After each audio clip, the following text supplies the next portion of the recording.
Yes.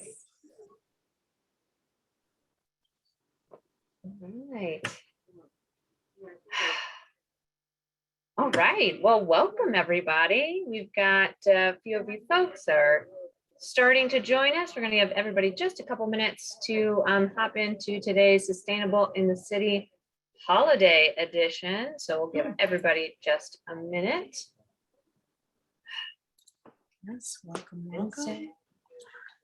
Jen, I am realizing that I cannot see the comments section, the chat section, or the participants.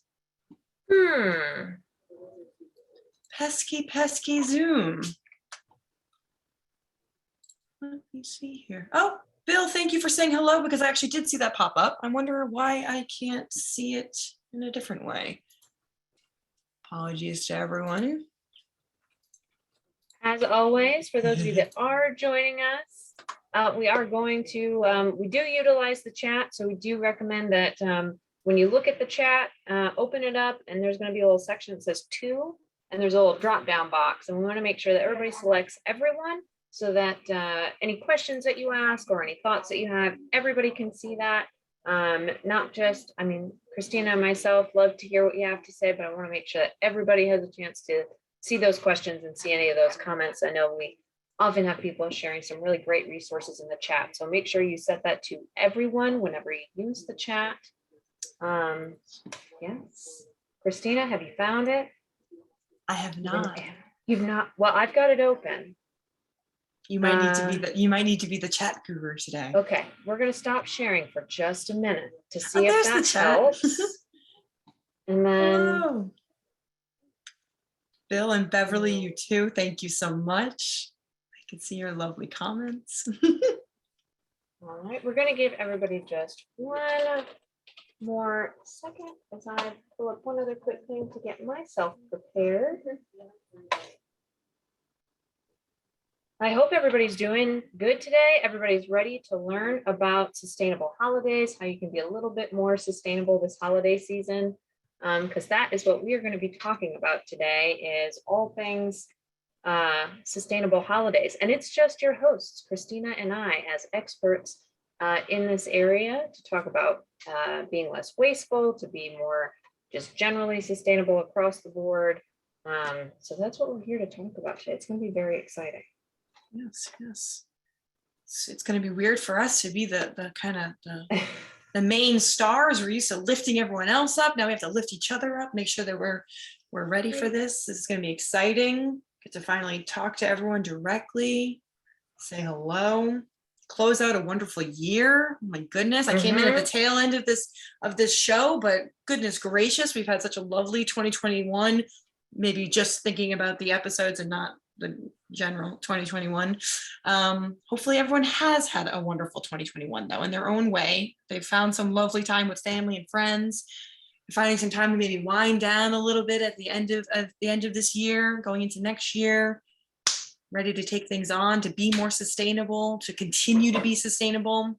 It's gonna be great. Very excited about this episode. All right, Christina, you still got your chat available to you so you can see that now that we're presenting?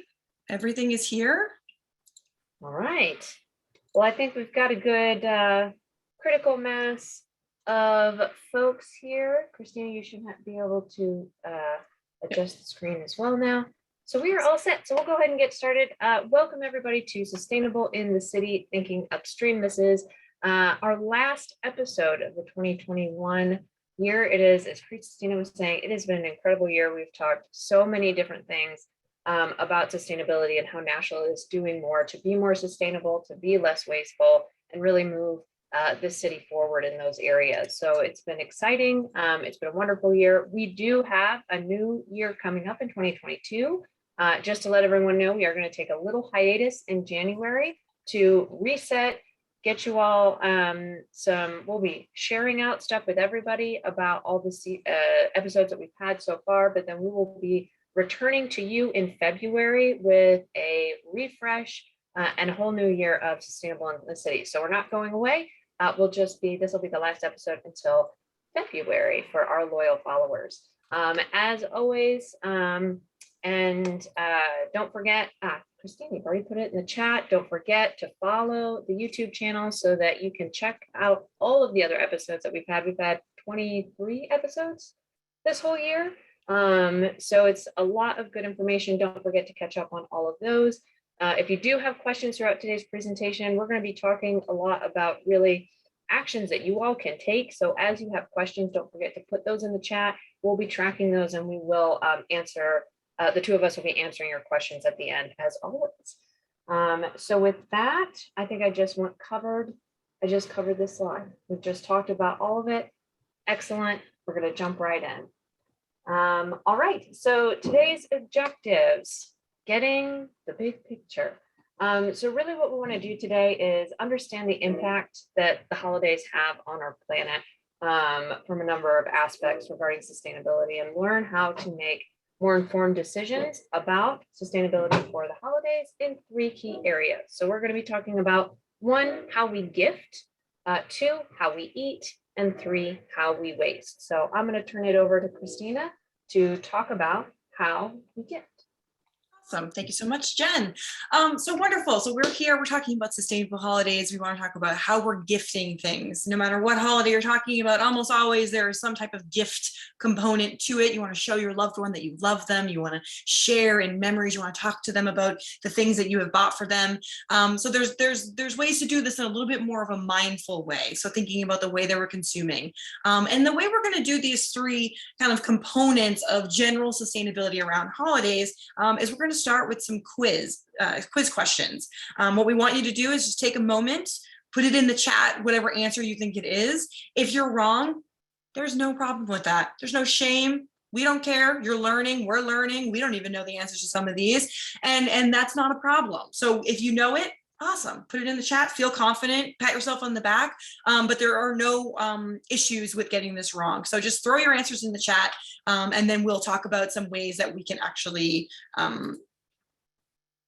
help those issues that we're going to be talking about. So I think I have the ability to change the screen. Wonderful. We found a new function on Zoom today.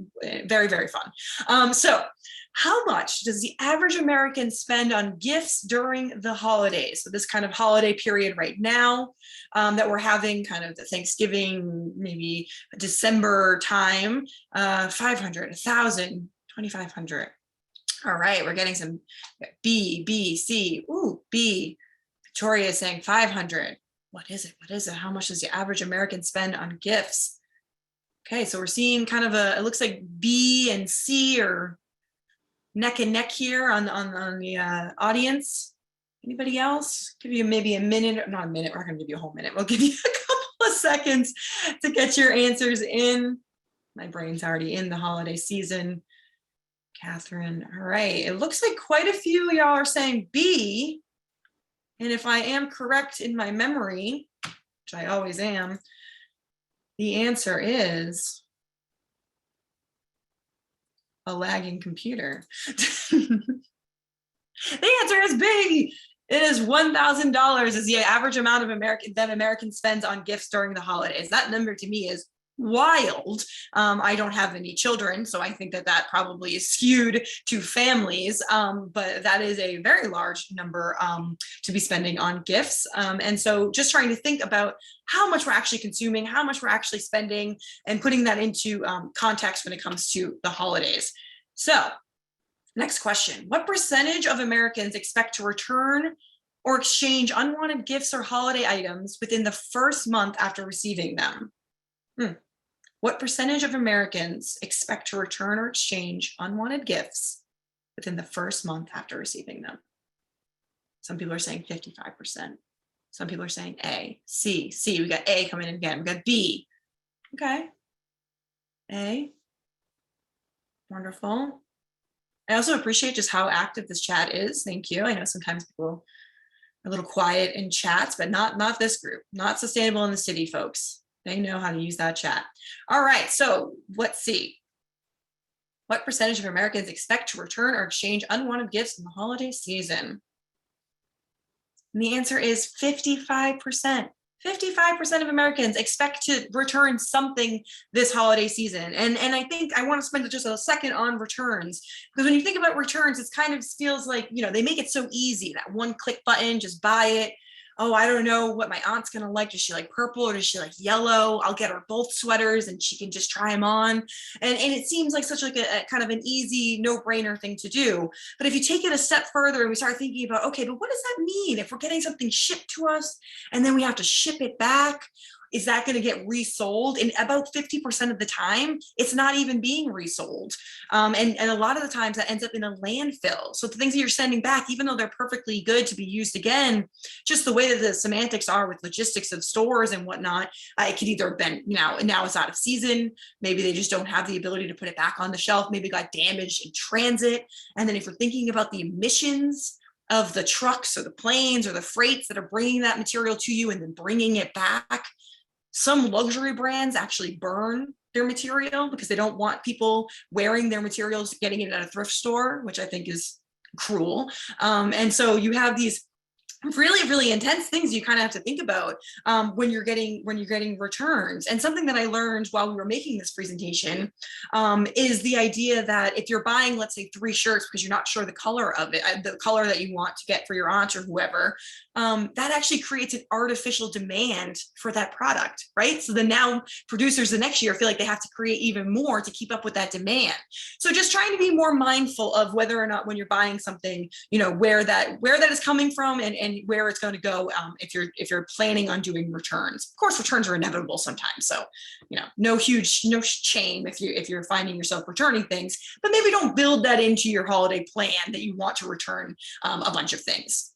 And one of the reasons why we want to think about that is not only all these emissions with the trucking and whether or not it's going to actually be resold, but just like the sheer amount of resources that are used to create a lot of the products. So if you're just thinking about a typical cotton shirt, how many liters of water do you think it actually takes to produce a typical cotton shirt? 2,700, 1,450, over 3,000 liters. Lori thinks B, Sophia says B. What do we got? A, Catherine. This one's tough. All these numbers are large. It really doesn't quite matter which one it is. It's a big number. Let folks think about this one.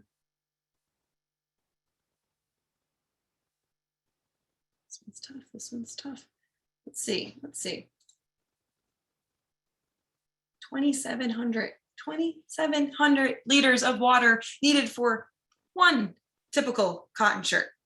So yeah, Beverly, oh my goodness, this is wild. So it's a very, very large number, and we need to be mindful of that. We need to be mindful of what we are actually consuming and what we're bringing into our homes and what we're sending back. And so I just want to do kind of like a thought exercise with y'all. So if you could just pick up an item, any item that's near you, I have this wallet that I got at a thrift store near me. And just think about it for a second. Just think about this piece, this object. Pretend even maybe that you're at a store and you're trying to decide if you're going to buy this as a gift. What is it made of? Where did those materials come from? Do they have to come from a bunch of different countries, shipped all across the world? How is it made and transported? How is it actually used? How often is it going to be used? Is this something that you use once? Is this something you can use every single day? Or do you think you're going to need a replacement often? How will it reach its end of life? What is its end of life? Can it be donated? Can it be refurbished? Can it be recycled? These are things that you want to think about when you're choosing gifts for folks. And for yourself, hey, maybe you're buying yourself something this holiday season. But you want to start thinking about what that life cycle is of the products that we're getting. We're not just picking them, they don't just grow on the shelf. I talk to a lot of students, and sometimes they think the produce just shows up in the markets and whatnot. And, connecting to that kind of global market that is bringing those goods to you can make you pause for a second to decide, is this something that I really need to buy for my family or for my friends? And so those are a lot of problems, right? And you're probably feeling like, oh gosh, holiday season, it's such a racket. I have to think about all these things, but there's also really, really fun ways to solve these problems, right? And so we have these really fun ideas for different types of gifts that are a little bit more sustainable than maybe just going to the store or clicking, yes, ship to me, and I'll return it if it doesn't work. Shopping local. That's a great idea.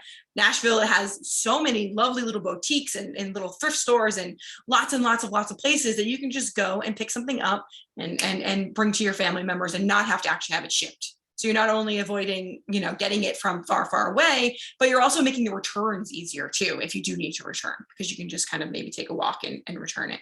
Gifting experiences. Gifting experiences is a wonderful way of maybe reducing the amount of things that you're buying, and the amount that's not going to save you on money, but it might save you on how much trash and how much waste you're bringing in to the home when you're buying. So gifting experiences. Going vintage. Almost all the gifts that I bought this year were from various vintage stores around the neighborhood, which I love. Maybe you're artsy. Maybe you like to actually create things. Create something for folks. You can create an art project, or you can bake something for your neighbor. You don't always have to buy something for that. You can donate in someone's honor.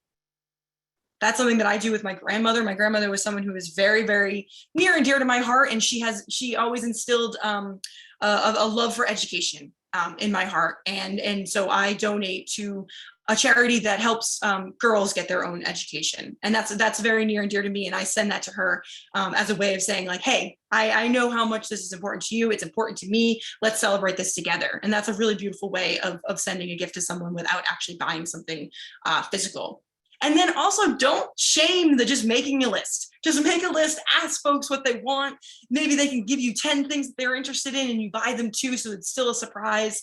But there is nothing wrong with just making sure that you're getting something that someone actually wants. So that's gifting with the planet in mind.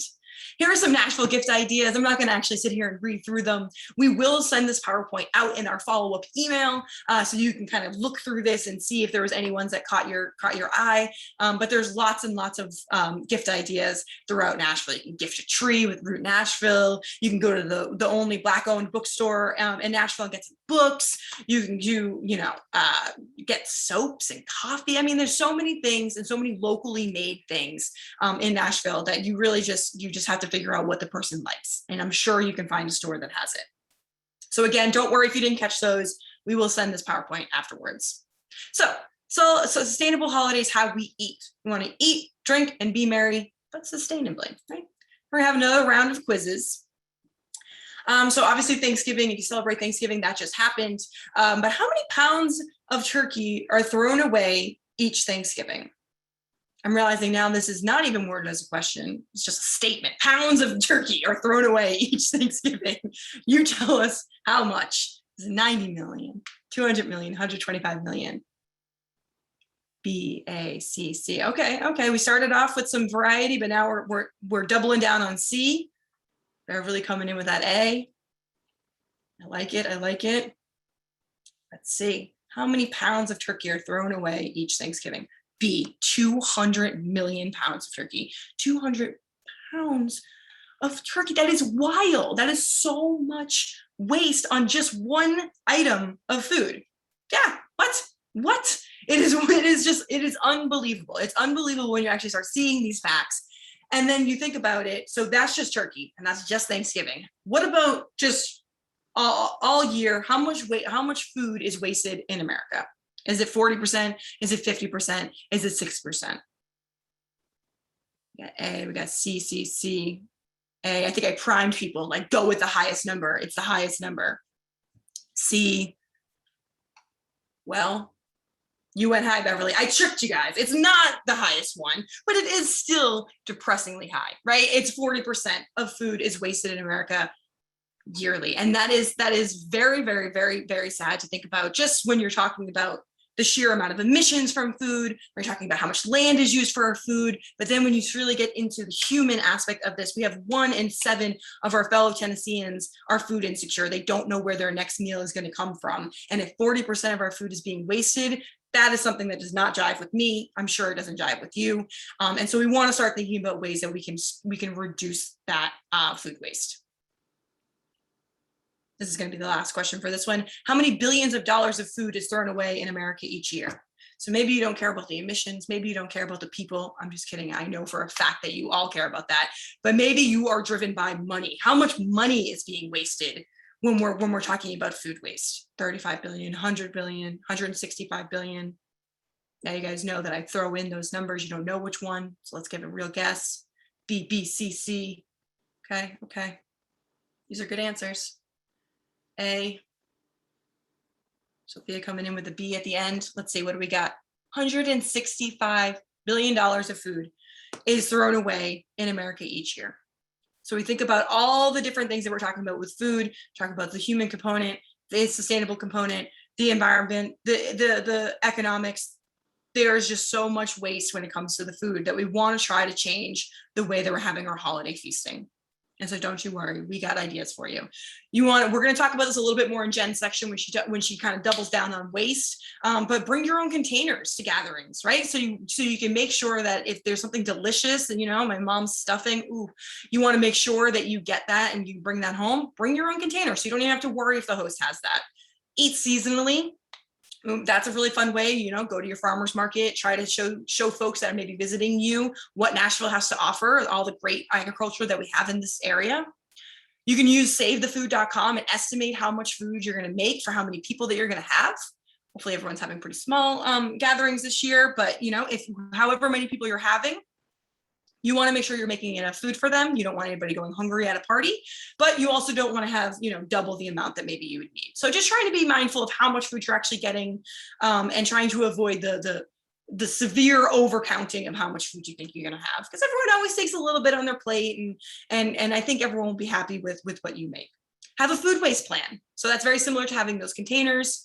You might want to have containers for folks to take stuff home. You might want to have a compost that's very clearly labeled so that folks can put their compost in there. Maybe you have your own backyard compost and you want to bring the family out and show them how easy it is. There's lots of ways that you can have a food waste plan.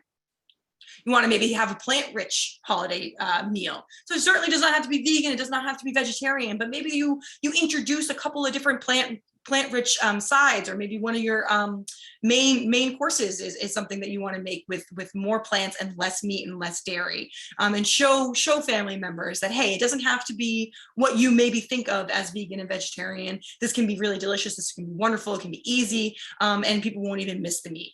But then you're able to actually have a little bit of a less emissions with your food, because I think meat production is about 1/5 of emissions globally, and so what is it? Please don't bring me drinks around mystery dishes and nobody likes. Yes, maybe stick to traditional dishes. Maybe try making some of them plant rich. But like Beverly is saying, sometimes if you go a little wonky with your dishes and you're not sure if everyone's going to like it, then maybe you'll get thrown out. So just being mindful of what you bring to your holidays, and then supporting your local bakeries. I think that's a wonderful, wonderful way of supporting your local economy, getting something that's unique to Nashville or your surrounding areas, and being able to feast beautifully without feeling maybe a little tinge of guilt. But we don't want people feeling guilty anyway, so don't worry. Local food options. Again, we're going to send this out to you in email, so don't worry if you're not getting these names down, but lots of different places that you can go and actually get some of your local food. So make sure that you are going to these local folks, helping out our economy, and then local donation sites. So these are places that are known to take donations during the holiday season, and a lot of these take them year round. So, you can go to Second Harvest Food Bank. They work with also a lot of different organizations. I only put them on there, but there's lots of different organizations that are kind of drop sites for Second Harvest, and they're kind of like a middleman for them. And one thing that I wanted to point out, or that we wanted to point out, was that there is the Bill Emerson Good Samaritan Food Donation Act. So if you're worried about donating food, you can know that you are legally protected. And as long as you're not doing anything with malicious, bad intent, you will be good to go. East Nashville Farmers Market has one Tuesday left. Oh, thank you so much, Sarah. Rachel is saying, call your donation site first. That is some great advice. You don't want to inundate them with things that maybe they don't have, they don't need, or maybe they don't have the ability to take in. So doing a little due diligence before you ever bring anything to a donation site, it's always a good practice. So lots and lots of different ways that you can make your gifting and your feasting more sustainable. Now, Jen, come on, tell us how we did everything. How can we make the waste that we do have more sustainable?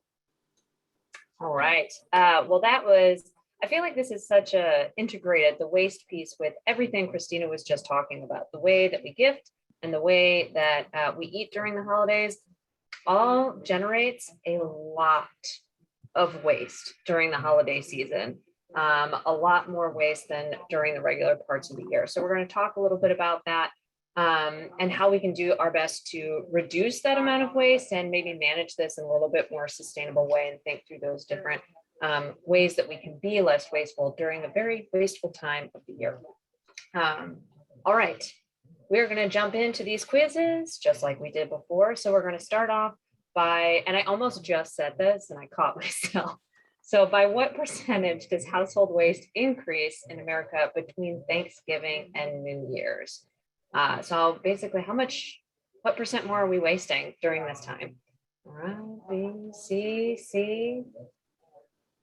Get a few more answers, C. And, as Christina showed before, it could be any one of these. I don't see any A's in here, though. I will give you a hint. That is probably in the right direction. All right, we've got a good number.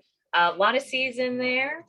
And C is absolutely right. 25% more. So percentage of household waste that increases in America just between Thanksgiving and New Year's. So that's like, what, a month and a half, 5 weeks, 6 weeks? It's not a lot of time, and we're wasting so much more during this time of year.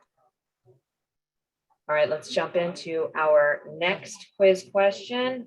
All right, this one I thought was a really interesting one that I found. How many miles of ribbon would Americans save if every family reused just 2 feet of ribbon?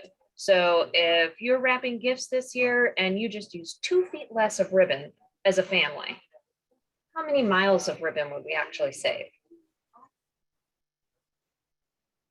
All right, we've got some C's, some B's, A, C, B, A. 38,000 miles, 17,000 miles, 9,000 miles.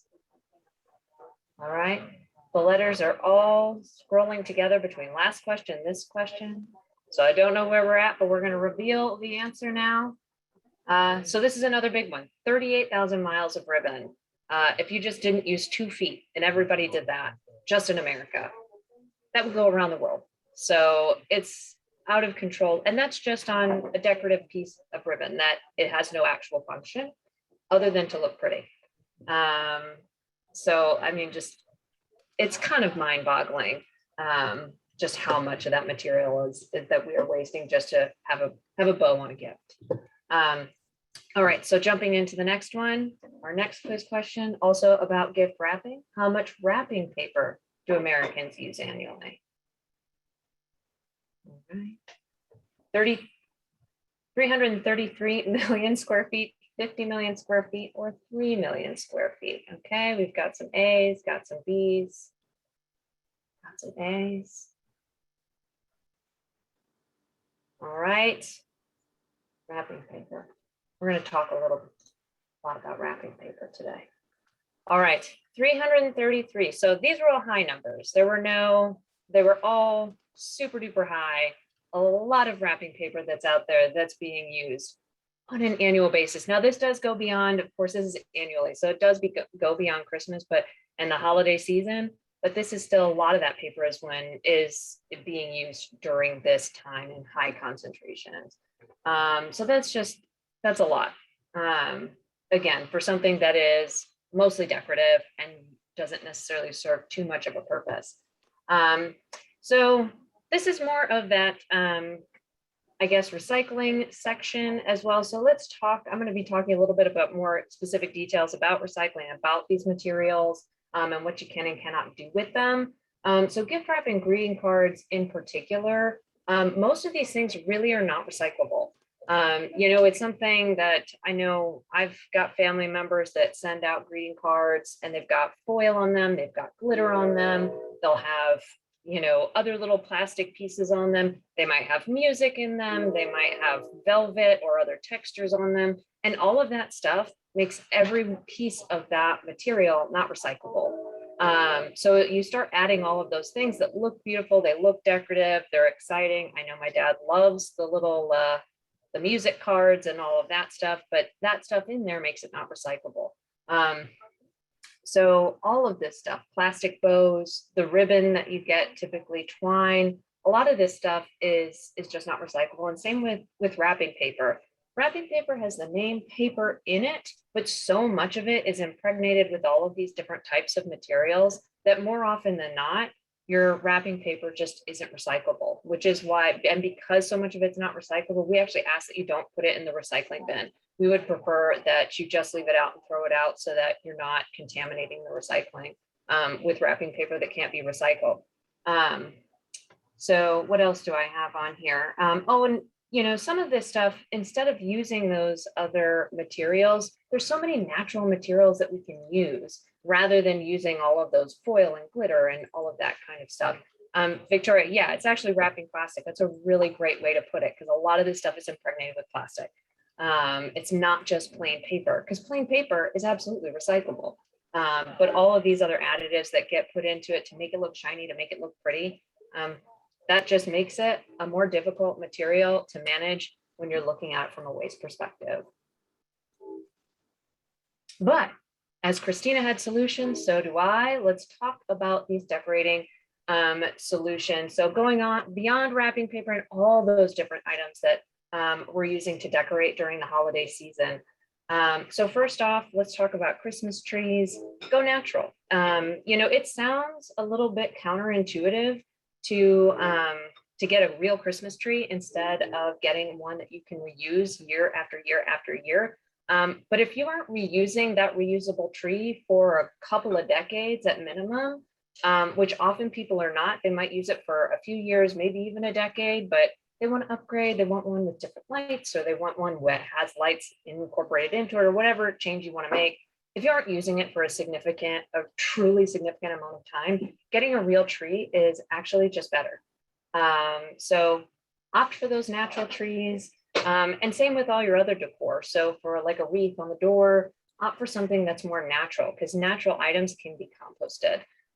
We also, and we'll talk about this, I've got another slide on it, but we also can recycle, or rather chip up and mulch trees. That's part of the Nashville Department of Transportation's program, part of brush collection, as well as they have tree recycling here in Nashville where there's pickup locations. So there's a better way to manage that material. We're going to hit this one again, shop local. Checking out the farmers market. There's a lot of these types of decorations that there are other folks, if maybe you aren't feeling as creative to go and create those things with the stuff that you find, there are other people that are doing that. So go to the farmers market, go to some of these local places and find what other people are doing to have something that's a little less big box manufactured and being shipped, as Christina talked about, from all over the country that has really no option after its use. Make your own decorations. It's one of my favorite things to do during the holiday season, especially when I was a kid. You always watch the holiday specials of kids stringing popcorn onto a string to make decorations. Popcorn, you can eat it. You can also compost it. So think of ways that you can DIY those decorating items. Thrifted Goods is another great one. People donate their holiday decorations all the time. The majority of my current holiday decorations have been from Goodwill and other thrift stores and other reuse stores, because there's so much of that material out there. And you can always find a way to give those things new life. Going vintage, again, that kind of goes along that same idea of using those thrift stores, using those places. Yeah, doing that reuse, DIY, reuse. And then gift wrapping. As we mentioned, plain paper. What is plain paper? You can make so many different materials that are not the wrapping paper that you're buying in the store look absolutely beautiful, whether it's newspaper. The cartoon section was always a good one if people actually get the newspaper anymore. If you don't get the newspaper anymore, plain paper, if you're going to the grocery store and you forgot your reusable bag and you end up using a paper bag, you can take that bag and then wrap that item. If I'm ever getting a paper bag, I always save them, because then I can use them for holiday wrapping paper, butcher paper, all those different types of things, or just reusable bags that people can reuse over and over again. Not even a holiday gift bag, but something that is just more generally reusable for people. All right. Disposables. So again, most disposables are not recyclable. Foil pans are ones that, unfortunately, foil and aluminum foil and foil pans, they just don't have enough aluminum in them for them to be truly recyclable. They actually just kind of burn up and incinerate in the process. And the people that take our aluminum cans and our aluminum like drink cans and soda cans and all that stuff. They don't want this material. It's also often not clean enough anyway. So paper serveware as well. Whoever mentioned the wrapping plastic, a lot of paper cups and things like that, they have layers of plastic in them as well. Plastic serveware, of course, plastic and foam cups, all that stuff is just not recyclable. So our instead here is to use reusables, opt for compostable, but we'll talk a little bit more about that with our solutions. So this is more to talk about gathering. So we talked a little bit about that gifting piece and all the waste that comes from gifting. So this is kind of the supplement to the food part that Christina was talking about, and talking more about like all the other things beyond food that we waste just to be able to have that gathering. So I went to my aunt's for Thanksgiving this year. She always puts on just a beautiful Thanksgiving, but she usually uses reusable plates, and we all do the dishes together for about 2 hours, and we're all good with that. This year she didn't though, and I was kind of surprised. And you realize after the third time that somebody's taking out the trash, just how much waste that really truly is, when you really don't need to be wasting so much. So the first and foremost, if you can go reusable, build that, as Christine was also saying, build it into your plan, build the reusables into your plan, wash dishes as you go as you can, and just make a plan, get other people involved. It was, for the dishes that were there, it's always a couple people are here now, a couple more people join, somebody leaves, and it's just a rotating, family washing of all of the dishes, and it's still time together. It is not impacting the actual gathering atmosphere that is there. It's just, doing that task and building that into your holiday, rather than using those single-use disposables that take up so much resources, so much energy and emissions to create all of that material for it to just be thrown away and go into a landfill. Compost, if you are just having a massive gathering and the thought of using that many reusables is just too much for you, consider using compostable materials. Here in Nashville, we have compost drop-off if you don't, that you can take all that material to for residents. So if you're having a gathering, you can collect all that material. You could take it to a compost drop-off. Or if you have compost collection, you can do that as well. So at least those compostable materials, they have a better life than the landfill of all of the plastic reusables. So that is a better option to look at that. And then also, again, that also goes to food waste as well, making sure that you're composting your food waste. If you don't have a compost bin in your backyard, there are other options for being able to have that collected and composted. And then I also wanted to talk a little bit about making labels for things, so that you aren't necessarily washing more dishes than you have to, or if you do have reusables or disposables, not using more disposables than you have to. Make sure that people are able to label a cup or label a plate, or have a way that people can designate the different items that they are using. It's really easy during a gathering I've got my little plate for appetizers, I've put my little cheese squares and the crackers on my plate, and now I've set that plate down, and I go back and someone else has also set a plate down, and now I don't know whose plate is whose. And so now both plates have to be thrown away, and we have to get a new plate if we want to serve more food. So think about how you can use labels to help reduce, any of that, but then also help your guests know what they can and cannot recycle and compost. That's one thing. You don't want to have somebody that's standing at the trash can the whole night saying, that's compost, that's recycled, this is where that goes, this is where that goes. Just label it. Label in front of the plate, say, hey, everybody, just so you know, these are compostable. We've got a compost bin, and put a sign on that compost bin. Same with recycling. That makes it just so much easier for people to know what bins to put things in and what's available for them to do. Make it easy. Use the tap.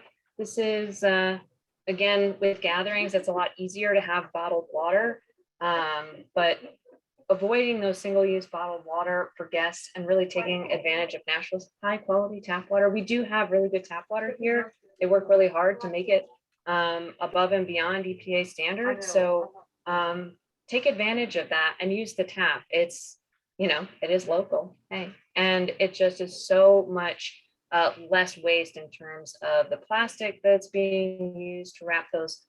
Frankly, it could be tap water from somewhere else that's just been filtered one more time, that's been bottled and shipped to you. So it's just so much less wasteful to use the tap water that's here.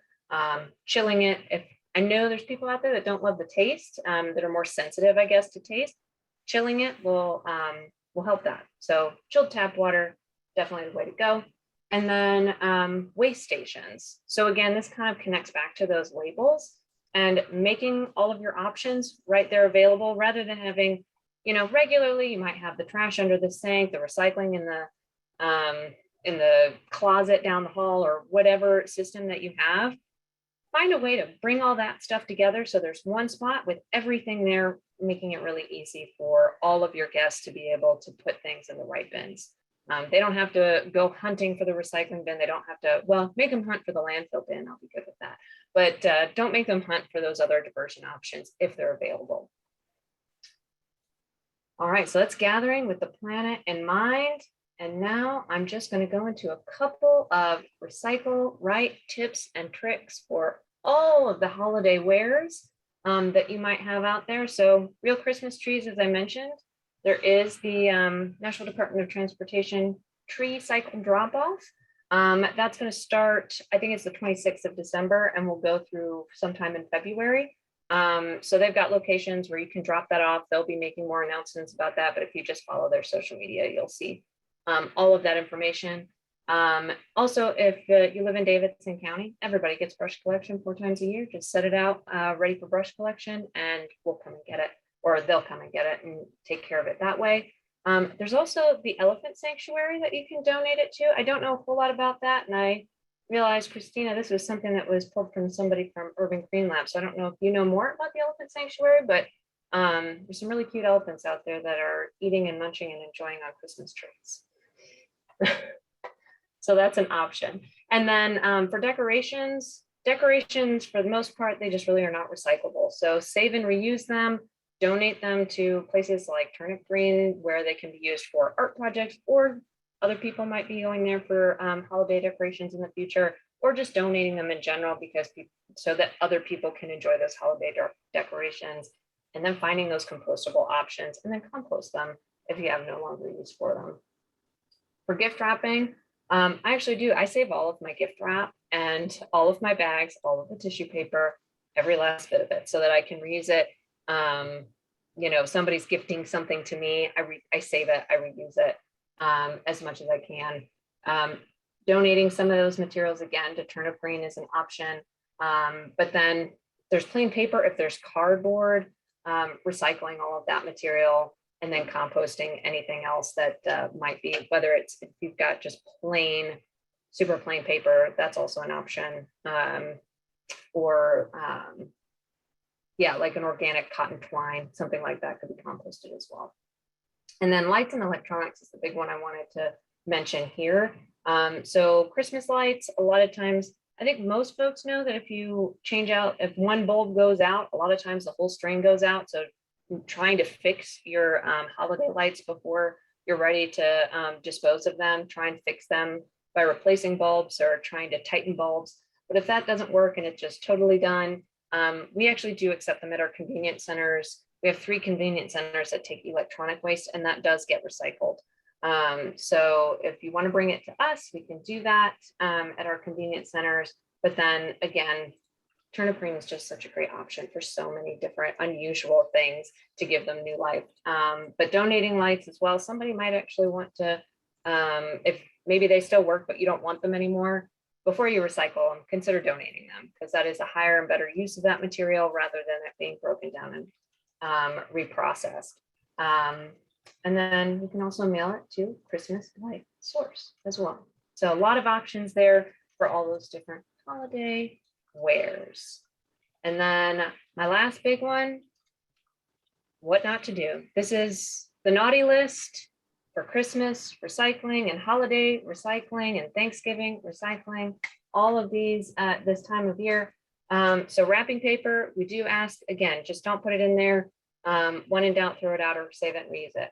Cards with gloss, glitter, foil, texture, electronics, any of that stuff, not recyclable. Tissue paper is not recyclable. If it is plain tissue paper, you can probably compost it, but most tissue paper not recyclable, or all tissue paper is not recyclable. Foil pans, not recyclable.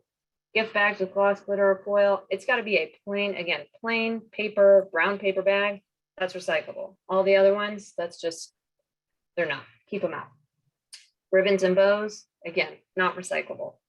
Bubble wrap, bubble mailers, I know everybody's getting stuff shipped to them, both from just the pandemic as well as, you know, it's so easy to get those things shipped to you. But just remember that a lot of that packaging material is also not recyclable. Any of that bubble wrap, the bubble mailers, any of the plastic film that's coming in, any of those packages, all that stuff is not recyclable. The boxes, the cardboard box. Used paper plates, napkins, or cups, again, not recyclable. So make sure that those are staying out of your curbside bin and out of recycling drop-offs. All right, I have to plug our app because if you do have questions about this, it does get confusing. Recycling is really confusing. I totally get it. That's why we have our app. So don't forget to check it out. It's available on our website at recycle.nashville.gov. You can just look at it there on the website, or you can also download it to your mobile device. And use our waste wizard. It's got curbside collection and brush collection information there too. So if you're not sure when your brush is being collected and when that Christmas tree might be collected, you can check it out on the app as well. So all that information is there. And we both wanted to leave you with this. This is a fabulous quote that Christina found. I think it's just absolutely beautiful. And I love it so much. It says, we don't need a handful of people doing zero waste perfectly. We need millions of people doing it imperfectly. I just love it so much because it seems overwhelming. It seems complicated. It seems hard. It seems like it's way too much and it's not achievable. But if everybody just does a little bit and tries their best, that's what we need. We need people that understand that taking one more step, adding one more kind of zero waste practice into your daily habits, that's how we're going to get there. And that's how we're going to really make a big impact. And it doesn't have to be overwhelming. It shouldn't be overwhelming. Take a few steps. Yeah, I just love it so much. Yeah. Do it imperfectly. I'm fine with that. We're all good with that. Just try. And Jen, you know, a lot of folks on this call are probably, or maybe are their family's only person who's maybe thinking about this stuff right now. You know, you might be kind of that sustainability person in your family, and you're bringing like your loved ones together. Let's not shame anybody. Let's not make it seem like this is a scary thing. We want everyone involved in this movement. We want everyone talking about sustainability. We want everyone to see their selves in this, because it is about everyone and it is for everyone and by everyone. And so, you know, we want to fill the holidays and all year long with love and community, and we don't want sustainability to be something that seems scary or unachievable, like Jen said. So do the best you can. Love on the folks that are around you, and spread this far and wide, and that's that. Then you'll know you're doing it right. I love that. All right, so we've come to the end here, and we want to know from you. We're going to answer your questions as well. Don't worry about that. But we want to hear from you all in the chat. What are ways that we talked a lot about ways to make the holidays sustainable, but what do you do to make your holidays more sustainable? Are there any other ideas? What are some of the things you're thinking about of doing this year that you've seen other people do in the past? This is your opportunity to let us know what are some of the things that you're doing this holiday season to make your holidays more sustainable. Yeah, we already had Rachel telling us that she also wraps her gifts in newspaper, and her grandmother finds the articles more interesting than the actual gift paper. We had Lori saying that she cuts Christmas card fronts off and uses them on the package instead of labels or bows, which I love. That is so cute. I'm going to also put all these things that you guys are saying in an email so you could see the ideas that other folks are saying. And I think that there was one other one that I wanted to give people credit for before we read the new ones. Oh, Ashley was saying she uses the butcher paper and writes a personalized message right on the gift, which I love. I love that, because everyone loves personalization. I love it. And Rachel, I love the idea, the scavenger hunt, just hide things. How fun is that? When you were a kid, I always searched for it. It was a scavenger hunt before Christmas, and I loved going and trying to find it. So just build that in. It's perfect. Ah, what else have we got? Yep, reusing gift bags. Applesauce and cinnamon ornaments. Okay, I'm very curious about applesauce ornaments. This sounds very exciting. Yes. Or maybe maybe just cinnamon ornaments and just also applesauce. That could also be. Ashley, I read it. I need a comment there or something. It's like applesauce ornaments. What is? I'm envisioning a little ornament that is filled with applesauce hanging on the tree. So I'm assuming that's not what was happening there. I hope it is. I love it. Oh, I love somebody did the plant a tree with the you like the idea. Yeah, the Root Nashville plant a tree is a really, really good one. Stacy telling people not to buy stuff for you. I don't know about the rest of you. I've tried every year with very little success. That's when the lists are handy, because then you're at least getting something that you need or want. Oh goodness. Oh yeah, Victoria. Yeah, you got to worry when you get the list going and it's going to a bunch of family members. Maybe you have some system that shows, all right, I already got this. It's almost like a wedding registry. Like this one's handled. Grandma got this for Becky. We're good. Oh, drawing names. I've always liked that one too. Then it's minimizing all around. Everybody gets the same. It's not everybody getting everybody something. It's everybody does one thing for somebody else and you share that all around. I think that's just such a great idea. Yeah. It also makes it a lot less stressful. I don't know about the rest of you, but I feel like there's a mental health piece to some of this as well. Just the stress around the holidays and around gift giving.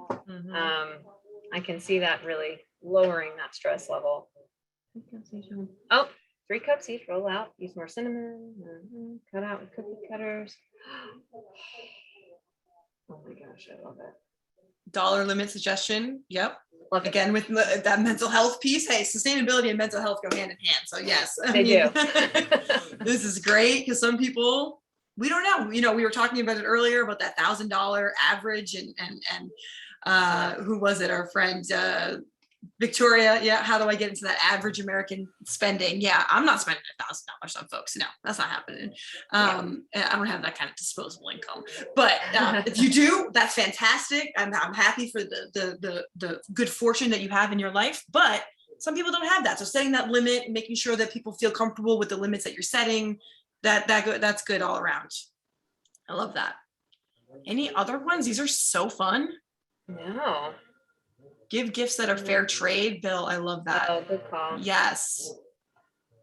Yes. We want to think about what we're supporting when we're buying these gifts. I think it can be easy, like Jen was saying, you know, you're not sure what to get, you're just kind of stressed out and you just buy anything that you see. If you take that second, you stop and you think about where did it come from, who made it, what am I supporting when I buy this? It can make a big difference.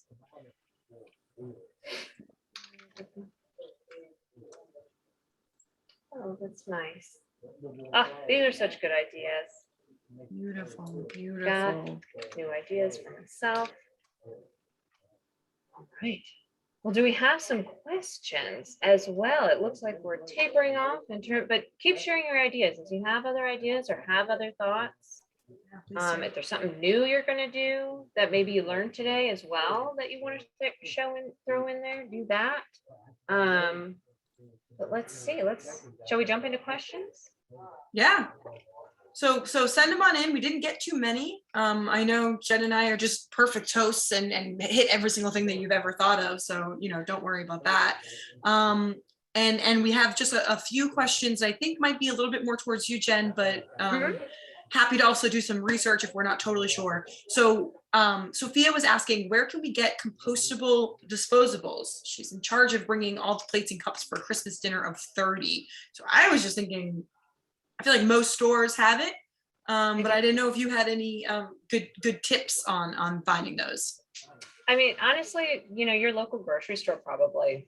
I know Mike Kroger has them, Walmart has them. I mean, you really can actually get them a lot more easily than they used to be available. So you don't have to go to a specialty store. They are pretty widely available wherever you would get any of your other kind of gathering disposable supplies. Just look in those sections. I will say you want to look and make sure that you are finding something that actually says that it's compostable and not just biodegradable. Biodegradable can mean, it basically means that it's going to break down into tiny pieces, but it doesn't really mean that it's going to happen anytime soon. So you look at something like some of these plastics and you're looking at hundreds of years, thousands of years, however long that's going to take for that material to just break up into just tiny, smaller pieces, which we all know microplastics is, you know, a whole nother situation going on with that biodegrading process of some of those materials. So look for something that says specifically compostable, that it doesn't just have a little green leaf on it, but it actually says that it's 100% compostable. Even better is if it says BPI certified compostable. But as long as it says that word compostable, you should be good to go, or you are good to go. So do look for that. Wonderful, wonderful. And then we just have two kind of similar questions. Bill's asking, are there any ordinances about composting? And then Sophia was asking, where are the compost drop locations and are there any in Franklin? So we will send the Davidson drop off locations, but I didn't know if you wanted to speak on that kind of ordinance piece and if you know anything about Franklin. Yeah, so I'll mention the drop-offs first. I actually am not sure if there's any drop-offs in Franklin that I'm aware of because there's so the compost company is the only composting facility in all of Tennessee that I'm aware of that actually takes like food waste for composting. So it's not a huge facility. I don't know if Franklin is tapped into that or not because of the distance. They're in Ashland City, so it's pretty far, and I've not heard of any drop-offs in Franklin. I will, however, ask around and see if I can find any. But we do have 4 locations in Davidson County. Our convenience centers are Anderson Lane, East Center on Trinity Lane. We have Omohundro Convenience Center that's just barely south of downtown.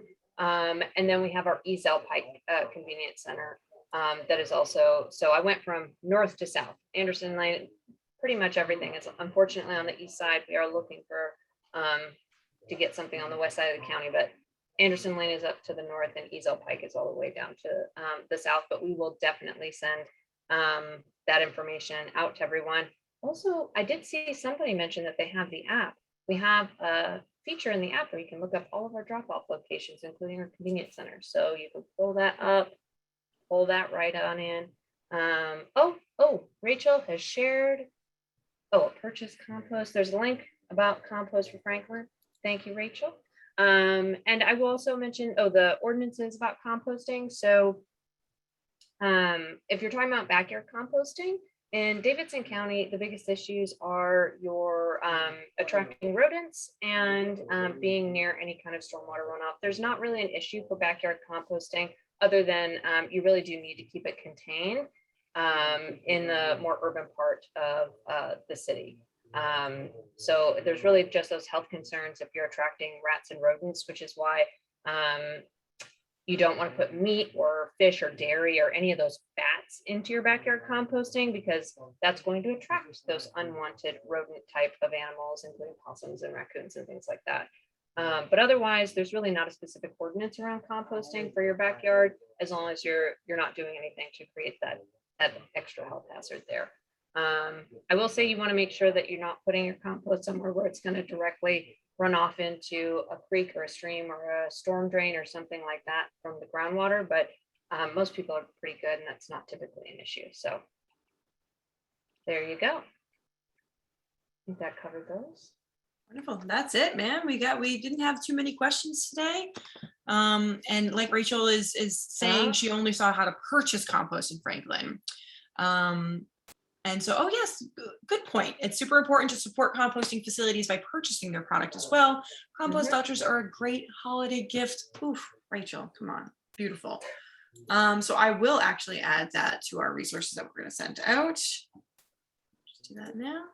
And like I said, I'm going to take everyone's names off, but I want to send out the list of kind of the fun things that y'all shared with us about what you already do or what you're planning to do for the holidays. So you can go back and look at those if there's anything that you thought was particularly interesting. And then we'll also send this presentation, like I said.